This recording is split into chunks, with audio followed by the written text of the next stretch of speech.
వచ్చేసి బైద్యనాథ్ వాళ్ళ భృంగరాజస్వం అనే టానిక్ని అన్బాక్సింగ్ అండ్ రివ్యూ అయితే చేసి చూపిస్తాను. ఇక్కడ చూసుకున్నట్టయితే మనకు బాటిల్ అనేది ఈ విధంగా అయితే రావడం జరిగింది. కంపెనీ నేము, కంపెనీ లోగోతో, అలాగే భృంగరాజస్వం అని సపోర్ట్స్ రెస్పిరేటరీ సిస్టమ్ అని కూడా మనకి ఇక్కడ హిందీలో కూడా మెన్షన్ చేయడం జరిగింది. ఇది రక్తమును శుద్ధి చేయడానికి, ఇంకా అకాల ముసలితనం పోగొట్టుటకని కూడా మనకి ఇక్కడ ఈ సైడ్ అయితే తెలుగులో అయితే ఇవ్వడం జరిగింది. అలాగే మనకు కన్నడ భాషలో ఇచ్చారు. ఇంకా ఇక్కడ చూసుకున్నట్టయితే మనకు ఇది బిఫోర్ యూజ్ చేసే ముందు షేక్ వెల్ బిఫోర్ యూజ్ చేయాలని కూడా మెన్షన్ చేశారు. నెట్ వాల్యూమ్ వచ్చేసి 450 ml అని, అలాగే batch number, manufacturing date 10th month 2023, expiry date వచ్చేసి 9th month 2033 అని, పర్ ఎంఎల్ వచ్చేసి 0.45 అని, కాస్ట్ వచ్చేసి 203 రూపీస్ అయితే పడింది. నెక్స్ట్ ఇక్కడ మ్యానుఫ్యాక్చరింగ్ ఇవన్నీ అయితే ఇక్కడ క్లియర్గా అయితే మెన్షన్ చేయడం జరిగింది. ఇది వచ్చేసి నాగ్పూర్ది సంబంధించిన అడ్రస్ అయితే ఇచ్చారు. ఇక్కడ చూసుకున్నట్టయితే ఇది ఆయుర్వేదిక్ మెడిసిన్ అని కూడా ఇచ్చారు.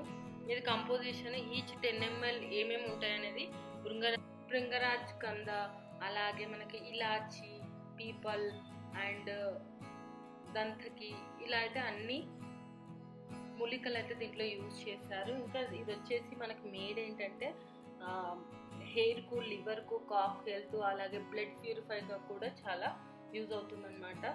సో దీనివల్ల అయితే మనకు డైజెషన్ బాగుంటుంది, ఇంకా లివర్కి అయితే చాలా చాలా బాగుంటుందని కూడా చెప్తూ ఉంటారు.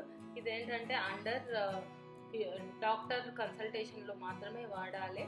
వాళ్ళు మనకు సజెస్ట్ చేస్తారు. ఆయుర్వేద డాక్టర్ దగ్గరికి వెళ్తే అప్పుడు మాత్రమే వాడాలి, మన ఓన్గా అయితే వాడద్దు. సో మనకు సీల్ అయితే ఈ విధంగా వచ్చేసింది. ఒకసారి అయితే మరి ఓపెన్ చేసి చూపిస్తాను ఇది ఎలా ఉంటుంది టానిక్ అనేది. ఇక్కడ చూడవచ్చు ఈ విధంగా అయితే టానిక్ ఉంటుంది. సో దీన్ని ఎలా వాడాలి ఏంటి అనేది కూడా మనకు ఈ బాటిల్ పైన మెన్షన్ చేశారు. అది కూడా నేను చూపిస్తాను, చూడవచ్చు.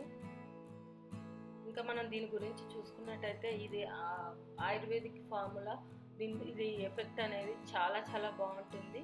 ఇంకా నెక్స్ట్ వచ్చేసి మనకు డీటాక్సిఫైర్గా కూడా ఇది చాలా చాలా ఉపయోగపడుతుంది. అలాగే డైజెస్టివ్ స్టిమ్యులెంట్, ఇంకా యాంటీ ఆక్సిడెంట్గా. సో దీన్ని ఎలా యూజ్ చేయాలంటే ఇందులో మనకు 3 నుంచి 6 స్పూన్లు అని ఇచ్చారు. నేనైతే 4 స్పూన్లు అయితే తీసుకున్నాను. 4 స్పూన్ల ఈ బైద్యనాథ్ ఆయుర్వేదిక్ మెడిసిన్, అలాగే 4 స్పూన్స్ ఆఫ్ వాటర్ని మిక్స్ చేసుకొని ఆఫ్టర్నూన్ తిన్న తర్వాత అయితే నేను ఇది 1/2 hour తర్వాత వీటిని అయితే తాగడం జరిగింది. ఇది ఓన్గా తీసుకోవద్దు, నేను మరీ చెప్తున్నాను. డాక్టర్ కన్సల్ట్ అయిన తర్వాతనే ఈ ఆయుర్వేదిక్ మెడిసిన్ అయితే తీసుకోవాలి. సో ఈ విధంగా తీసుకోవడం వల్ల మనకైతే చాలా అంటే చాలా ఉపయోగాలు ఉంటాయి. మనకు డైజెషన్ కానీ, ఇంకా లివర్ హెల్త్, అలాగే రెస్పిరేటరీ, బ్లడ్ ప్యూరిఫికేషన్ అయితే అవుతాయి. సో ఇది ఫ్రెండ్స్, ఈ వీడియో కనుక మీకు నచ్చినట్టయితే లైక్ అండ్ షేర్ చేయండి. అలాగే మా ఛానల్ని సబ్స్క్రైబ్ చేసుకోండి. ఇలాంటి మరిన్ని వీడియోస్ కోసం పక్కన ఉన్న బెల్ సింబల్ని కూడా క్లిక్ చేయండి. Thank you.